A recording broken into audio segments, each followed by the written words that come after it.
नमस्कार दोस्तों, स्वागत है आप सभी का RP technical study YouTube channel में। तो दोस्तों, आज की इस वीडियो में अपन बात करेंगे इलेक्ट्रिशियन थ्योरी के 30 प्लस ऑब्जेक्टिव क्वेश्चंस का ऑनलाइन टेस्ट, जो कि बहुत इंपॉर्टेंट है सभी एग्जाम्स के लिए। तो आज का वीडियो बहुत इंपॉर्टेंट होने वाला है। वीडियो को लाइक कर दीजिए और अपने दोस्तों को भी शेयर कर दीजिए।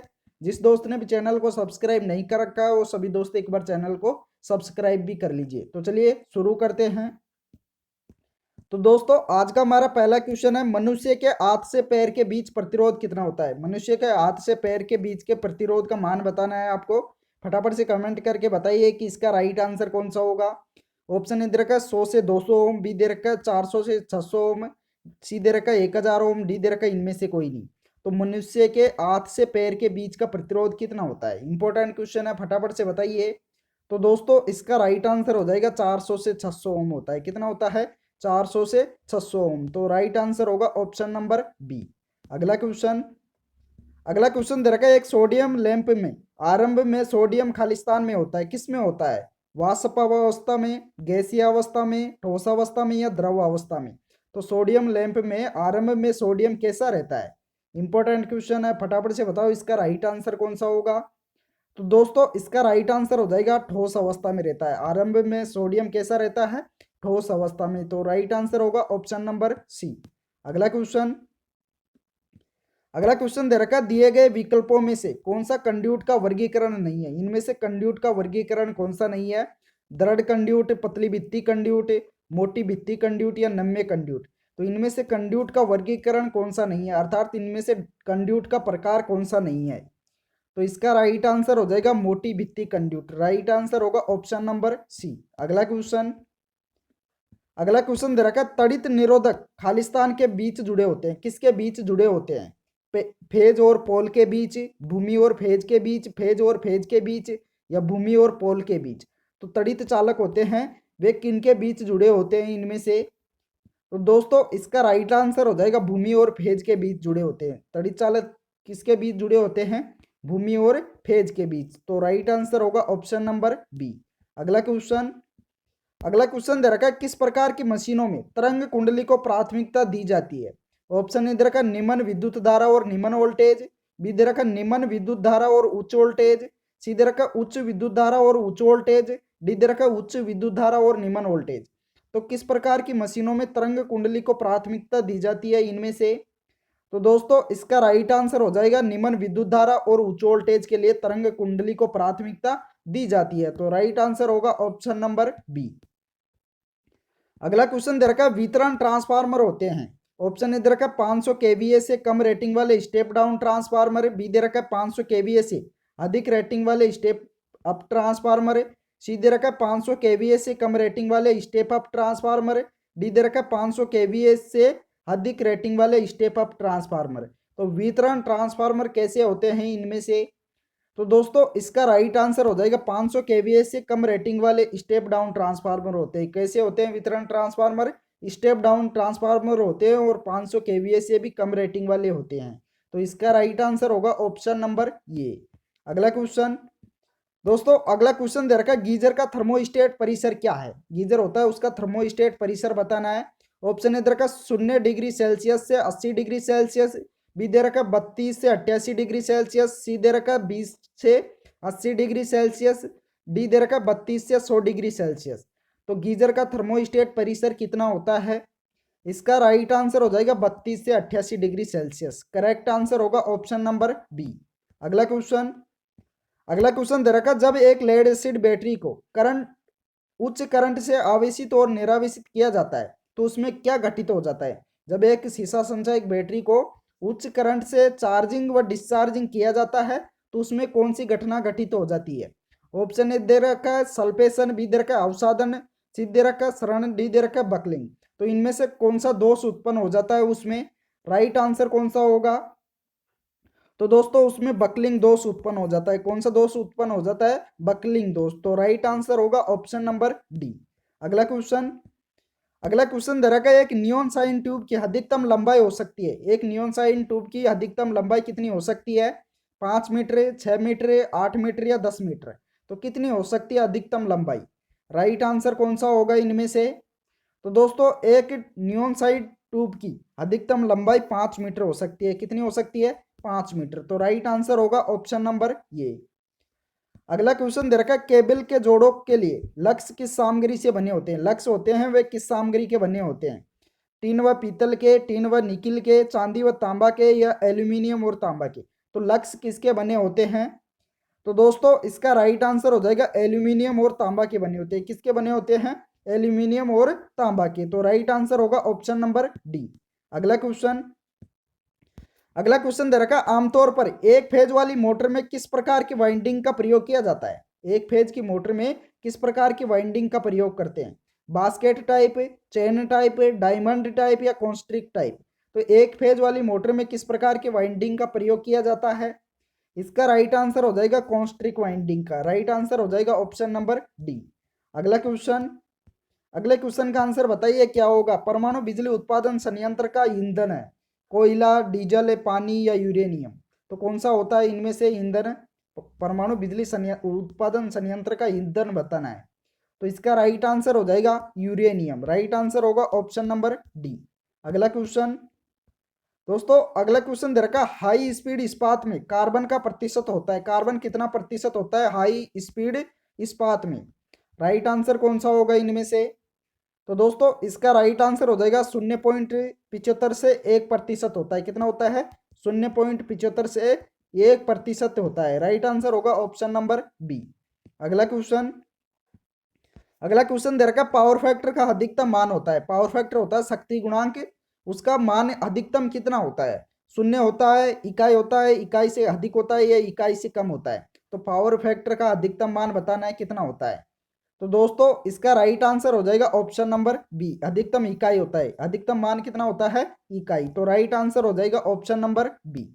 अगला क्वेश्चन, अगला क्वेश्चन दे रखा, निम्न में से किस सेल का कार्यकाल सबसे लंबा होता है? इनमें से कौन सा सेल है जिसका कार्यकाल सबसे लंबा होता है? शोषक सेल का, मरकरी सेल का, सिल्वर ऑक्साइड सेल का, या लिथियम सेल का? तो इनमें से कौन से सेल का कार्यकाल सबसे लंबा होता है? तो दोस्तों इसका राइट आंसर हो जाएगा लिथियम सेल का। राइट आंसर होगा option number D, lithium cell का कार्यकाल सबसे लंबा होता है। अगला क्वेश्चन, अगला क्वेश्चन दे रखा है, एक थर्मोकपल उपकरण खालिस्तान पर काम करता है। एक थर्मोकपल उपकरण किस पर काम करता है? पीजो इलेक्ट्रिक प्रभाव पर, चुंबकीय प्रभाव पर, रासायनिक प्रभाव पर, या प्रकाश प्रभाव पर? तो एक थर्मोकपल उपकरण किस पर काम करता है? राइट आंसर कौन सा होगा इनमें से? तो दोस्तों एक थर्मोकपल उपकरण पीजो इलेक्ट्रिक प्रभाव पर काम करता है। किस प्रभाव पर काम करता है? पीजो इलेक्ट्रिक प्रभाव पर काम करता है। तो राइट आंसर होगा ऑप्शन नंबर ये।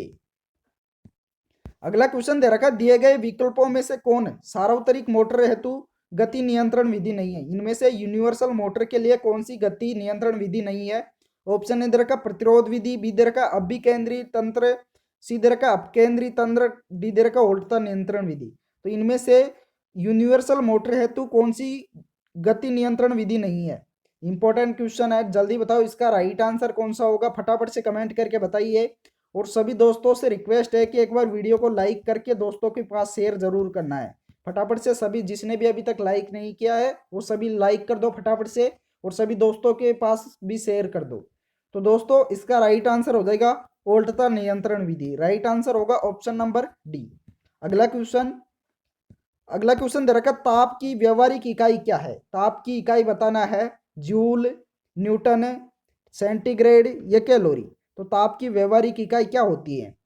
इसका राइट आंसर हो जाएगा कैलोरी। राइट आंसर क्या होगा? Option number D. अगला क्वेश्चन, अगला क्वेश्चन दे रखा, किस कारण से कोई एक फेज मोटर स्टार्ट नहीं होती परंतु शोर करती है? इसमें मुख्य कारण क्या है कि कोई एक फेज मोटर है जो कि स्टार्ट नहीं होती परंतु शोर करती है? गलत कनेक्शन है, निम्न वोल्टेज, उच्च वोल्टेज, या वाइंडिंग शॉर्ट सर्किट? तो इनमें से मुख्य कारण कौन सा है? इसका राइट आंसर हो जाएगा निम्न वोल्टेज के कारण वह शोर तो करेंगी परंतु स्टार्ट नहीं होगी। तो राइट आंसर हो जाएगा ऑप्शन नंबर बी। अगला क्वेश्चन, अगला क्वेश्चन दे रखा है, किस तरंग का पावर फैक्टर न्यूनतम होता है? इनमें से कौन सी तरंग है जिसका पावर फैक्टर कम से कम होता है, न्यूनतम होता है? वर्गाकार तरंग, आयताकार तरंग, साइन तरंग, या त्रिभुजाकार तरंग? तो इनमें से कौन सी तरंग है जिसका पावर फैक्टर सबसे कम होता है, न्यूनतम होता है? तो दोस्तों इसका राइट आंसर हो जाएगा आयताकार तरंग का पावर फैक्टर न्यूनतम होता है। राइट आंसर होगा ऑप्शन नंबर बी। अगला क्वेश्चन, अगला क्वेश्चन दे रखा है एसी सर्किट में अगर रिएक्टेंस शून्य है तो पावर फैक्टर क्या होगा। अगर किसी सर्किट एसी सर्किट में पावर फैक्टर क्या होगा अगर रिएक्टेंस शून्य है तो। ऑप्शन ने दे रखा है ऋणात्मक, बी दे रखा है इकाई, सी दे रखा है शून्य, डी दे रखा है अनंत। तो राइट आंसर कौन सा होगा इन ऑप्शनों में से।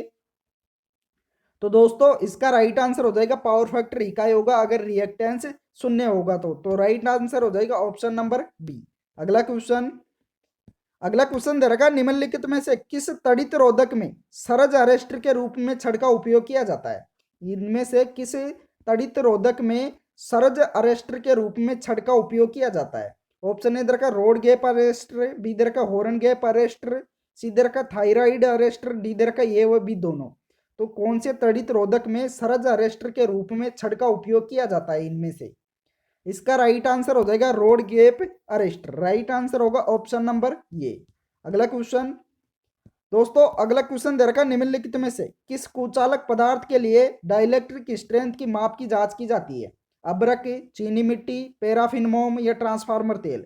तो इनमें से कौन सा कुचालक पदार्थ है जिसके लिए डाइलेक्ट्रिक स्ट्रेंथ की माप की जांच की जाती है।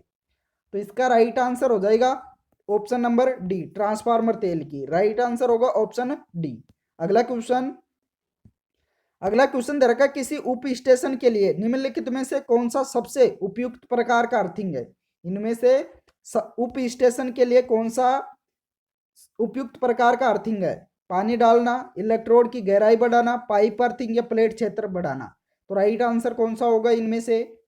दोस्तों इसका राइट आंसर हो जाएगा पाइप अर्थिंग। राइट आंसर होगा ऑप्शन नंबर सी। अगला क्वेश्चन, अगला क्वेश्चन दे रखा है किसी द्रव माध्यम से विद्युत प्रवाह करने पर होने वाले रासायनिक परिवर्तनों की प्रक्रिया को क्या कहा जाता है। विद्युत धारा, इलेक्ट्रोलाइट, इलेक्ट्रॉनिक्स या इलेक्ट्रोलिसिस।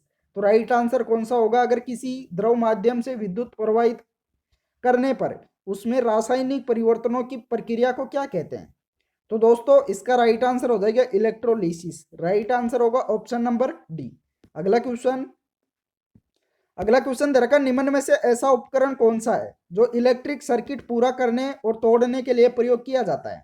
वितरण बोर्ड, फ्यूज, स्विच या फ्यूज तार। तो इनमें से कौन सा है उपकरण है जो कि विद्युत सर्किट पूरा करने और उसे तोड़ने के लिए प्रयोग में लेते हैं। तो दोस्तों इसका राइट आंसर हो जाएगा स्विच का उपयोग किया जाता है। कौन सा उपकरण है, स्विच। तो राइट आंसर होगा ऑप्शन नंबर सी। अगला क्वेश्चन, अगला क्वेश्चन दे रखा निम्नलिखित मोटर्स में से कौन उच्च दक्षता वाला है। इनमें से उच्च दक्षता वाला मोटर कौन सा है। स्लिप रिंग मोटर, पॉलीफेज प्रेरण motor, squirrel cage induction motor या सिंक्रोनस मोटर। तो उच्च दक्षता वाला मोटर कौन सा है इनमें से। तो दोस्तों इसका राइट आंसर हो जाएगा सिंक्रोनस मोटर। उच्च दक्षता वाला मोटर है, कौन सा मोटर है, सिंक्रोनस मोटर। तो राइट आंसर होगा ऑप्शन नंबर डी। अगला क्वेश्चन दे रखा है किसी चुंबक की आकर्षण शक्ति अधिकतम होती है कहां पर होती है। चुंबकीय अक्ष पर, चुंबकीय ध्रुव पर, चुंबकीय क्षेत्र पर या बल की चुंबकीय लाइन पर। तो आकर्षण शक्ति अधिकतम कहां पर होती है। तो दोस्तों इसका राइट आंसर हो जाएगा चुंबकीय ध्रुव पर। राइट आंसर होगा ऑप्शन नंबर बी। अगला क्वेश्चन, अगला क्वेश्चन दे रखा है इलेक्ट्रॉन का चार्ज क्या होता है। इलेक्ट्रॉन का आवेश बताना है आपको। इलेक्ट्रॉन का आवेश कैसा होता है। आवेश होता है पॉजिटिव, नेगेटिव, ये भी दोनों या आवेश रहित। तो इलेक्ट्रॉन का आवेश कैसा होता है। इसका राइट आंसर हो जाएगा नेगेटिव होता है। कैसा होता है, ऋणात्मक। तो राइट आंसर क्या होगा, ऋणात्मक। अगला क्वेश्चन, दोस्तों अगला क्वेश्चन दे रखा है पदार्थ की मात्रा का मूल मात्रक क्या है। किलोग्राम, ग्राम, मीटर या मोल। तो पदार्थ की मात्रा का मूल मात्रक क्या होता है। इंपॉर्टेंट क्वेश्चन है, फटाफट से बताइए इसका राइट आंसर कौन सा होगा। तो दोस्तों पदार्थ की मात्रा का मूल मात्रक होता है मोल। राइट आंसर होगा ऑप्शन नंबर डी। तो दोस्तों इस वीडियो में इतना ही। वीडियो पसंद आया हो तो लाइक कर दीजिए और अपने दोस्तों को भी शेयर कर दीजिए। जिस दोस्त ने भी अभी तक चैनल को सब्सक्राइब नहीं किया है वो सभी दोस्त एक बार चैनल को सब्सक्राइब भी कर लीजिए, साथ ही ऑल नोटिफिकेशन बेल को भी ऑन कर लीजिए जिससे कि आगे के सभी नोटिफिकेशन आपको मिल सके। Thank you.